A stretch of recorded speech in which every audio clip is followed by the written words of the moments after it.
بسم اللہ الرحمن الرحیم بسم اللہ وحدہ والصلاة والسلام علی رسول اللہ اما بعد۔ موت کی تمنا کرنے سے نبی صلی اللہ علیہ وآلہ وسلم نے منع فرمایا ہے۔ لا تمنوا الموت فإن حول المطلع شدید، کہ نبی صلی اللہ علیہ وآلہ وسلم نے فرمایا کہ موت کی تمنا نہ کیا کرو، کیونکہ موت کی جو سختی ہوتی ہے وہ شدید ہوتی ہے، کہ جس انسان کو موت آتی ہے اس کے اوپر ایک مشقت طاری ہو جاتی ہے۔ کوئی آسان کام نہیں ہوتا انسان کے جسم سے روح نکلنا، یہ بہت ہی تکلیف دہ عمل ہوتا ہے۔ اسی وجہ سے نبی صلی اللہ علیہ وآلہ وسلم نے موت کی تمنا کرنے سے روکا ہے۔ اسی طرح ایک دوسری روایت کے اندر ہے کہ لا یتمنین احدکم الموت اما محسنا فلعلہ ان یزداد و اما مسیئا فلعلہ ان یستعتب، کہ موت کی تم میں سے کوئی بھی موت کی تمنا نہ کرے۔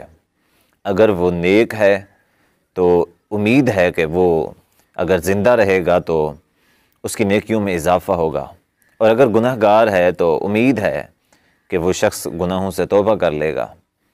تو موت کے لیے جو لوگ خودکشی کرتے ہیں ان کو یہ بات ملحوظ خاطر رکھنی چاہیے کہ اگر ہم نیک ہیں تو ہماری نیکیوں میں اضافہ ہو جائے گا، اور اگر گناہ گار ہے تو ہو سکتا ہے کہ وہ توبہ کر لے، اللہ تعالیٰ اس کی توبہ کو قبول کر کے اس کے گناہوں کو معاف کر دے۔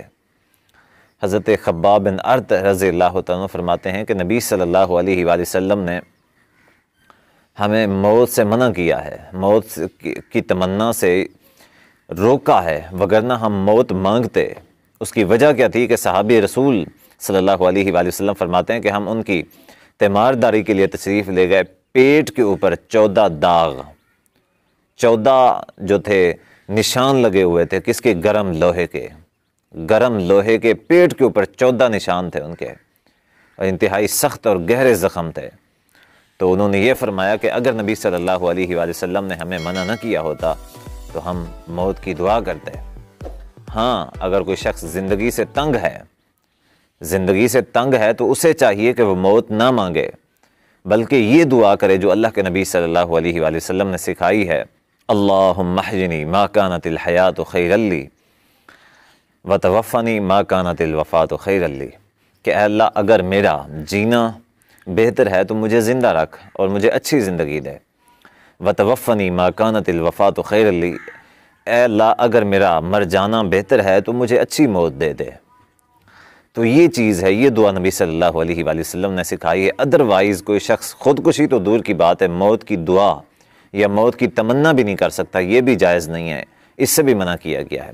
البتہ ہاں ایک موت ہے کہ جس کی تمنا اللہ کے نبی صلی اللہ علیہ وآلہ وسلم بذات خود بھی کیا کرتے تھے۔ وہ کون سی موت ہے؟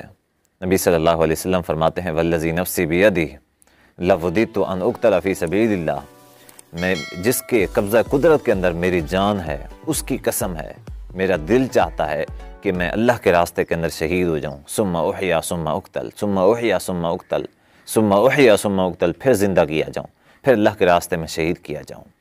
تو شہادت کی جو تمنا ہے یہ تو باعث ثواب ہے، بلکہ یہ دعا اور خواہش رکھنی چاہیے اللہ کے راستے میں شہید ہونا۔ اور دوسری جو عام موت ہوتی ہے اس کی تمنا اور خواہش نہیں کرنی چاہیے، یہ باعث گناہ ہے اور شریعت کے اندر اس سے منع کیا گیا ہے۔ اللہ تعالیٰ سے دعا ہے کہ اللہ تعالیٰ ہمیں دین اسلام کے مطابق زندگی بسر کرنے کی توفیق عطا فرمائے۔ والسلام علیکم ورحمۃ اللہ۔